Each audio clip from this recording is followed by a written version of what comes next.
Nuwun para miyarsa ngaturaken pambagya kawilujengan.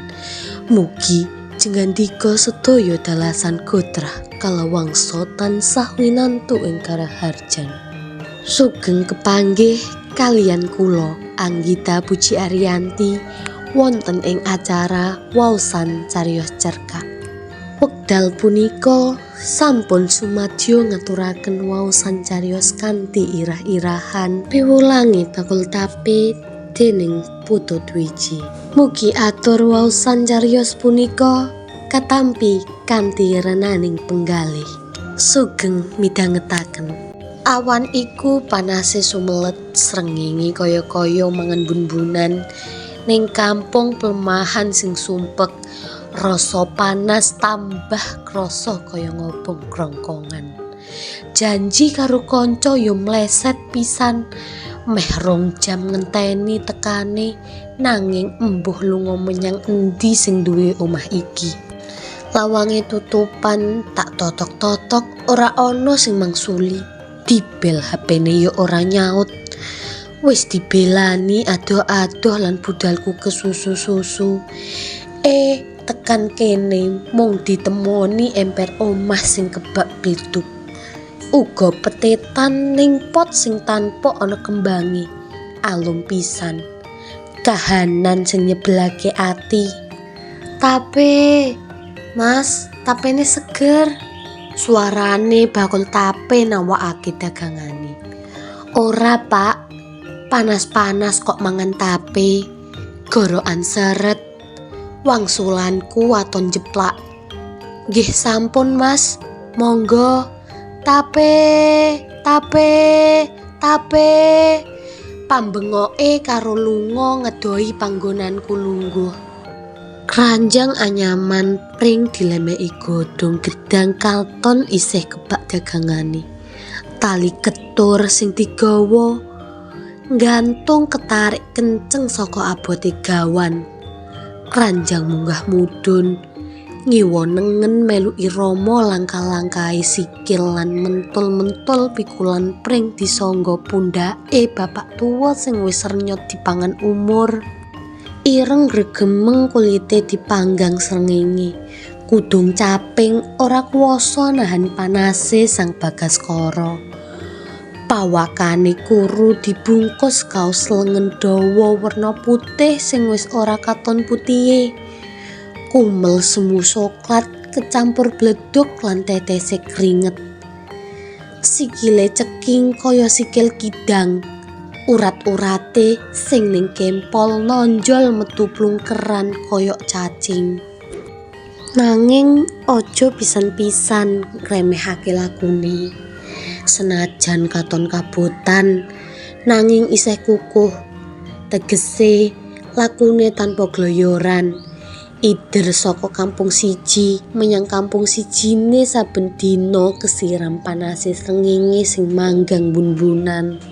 Embuh kahanan apa iki? Sumpeke ati amarga rumangsa kapusan janjine kanca. Aruh-aruhe wong dodol tape mau babar pisan ora bisa gawe panglipur. Mung setitik rasa gumun weruh langkah-langkahe sing isih kuat. Sakluwe iku blas ora ana istimewane. Allahu Akbar. Allahu Akbar. Suarane corong musola gang sebelah ngumandangke azan duhur. Suarane corong kecampur swara gremesek. Wis ora bening maneh. Sajake umure corong iku wis tuwa banget. Nganti swara la ilaha illallah ilang. Azan mau ora tak gatekake. Pikiranku isih ruwet amarga nunggu kanca sing lali janji. Nanging suwe-suwe gambaran keteguhane bapak bakul tape mau kemliweran ning jero utekku. Donga-donga konjuk saka jero batin tanpa swara. Saklebetan dheweke katon ngadeg ninggalake aku sing isih kepungkur. Wis ben lah, aku isih pengen gletakan ning kene, pikirku. Nanging niatku tak urungake. Aku kepengin ngajak ngobrol Pak Tuwa iku. Sapa ngerti dheweke ya kepengin ngaso ngilangake rasa keseli. Dalemipun pundi, Pak? Pitakonku dadi luwih sopan. Tebih Mas, Pasuruan. Wangsulane cekak. Terus nitih nopo? Nggih numpak bis ngantos terminal Overcold dugi ngriki. Bidal jam pinten? Muter pundi mawon? Bibar subuh bidal dugi ngriki jam 8. Ider nggih sekitar ngriki mawon. Menawi duhur mesti salat wonten musala niki. Keliling malih ngantos bibar asar, lajeng mantuk. Durung tak terusake pitakonku. Dheweke wis cepet-cepet pamitan. Sing gawe mripatku keblabak lan cangkemku ngowoh. Duit kricikan cacah loro dilebokake kotak amal sing ana teras musala. Sampun Mas, mlampah rumiyin. Aku mung bisa mantuk lan mesem tanpa bisa nyuwara. Suaraku kerenggut rasa gumunku marang dheweke. Wong sing kawitane tak remehake kanthi ora langsung saiki wis akeh ngajari aku marang keteguhan, kesabaran, kepasrahan lan amal jariyah. Aku wiwit eling lan mikir-mikir. Piro sih batine wong dodol tape kanggo ngamal. Yen saben dina kok kober-kobere nyisihake kricikane dheweke sembayang ning kene. Ateges kurang luwih saben dina uga dheweke nyumbangake kayane sing ora sepira iku kanggo tandha ketulusan ibadahe. Apa ya iku sing diarani kaya sejatine sing gak kaitung regane. Tulodo sing kena kanggo kaca benggala. Pikiranku tambah sareh. Sedeng awak sing sarjana lan duwe bayaran sing gumathuk wae arang-arang anggone ngamal. Bandingno karo bakul tape sing durung mesti nyecep sekolah SMP wae ngamali ora kendhat.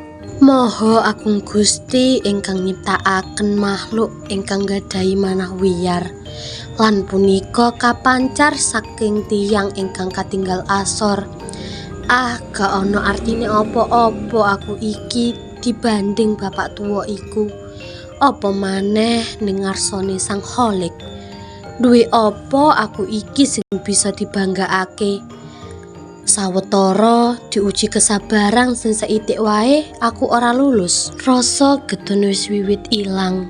Kudune dheweke sing dadi imam salat mau, dudu aku sing isih bodho iki. Alon-alon ruwete pikirku saya lejar, diganti rasa takjub. Kaya ngono cepete Gusti jawab adigang adigunge sawenehe pawongan. Alhamdulillah ya Allah, panjenengan sampun ngemutaken titah panjenengan punika. Makaten menggah pungkasaning cariyos kanthi irah-irahan piwulange bakul tape dening Putut Wiji. Mugi atur waosan cariyos punika saged dados panglipur satawis. Kula nyuwun gunging samudra pangaksami awit sadaya kakirangan dalah kalepatan anggen kula ngaturaken cariyos punika. Ing wasana kula nyuwun pamit. Mugi rahayu ingkang samya tinemu. Nuwun, matur nuwun.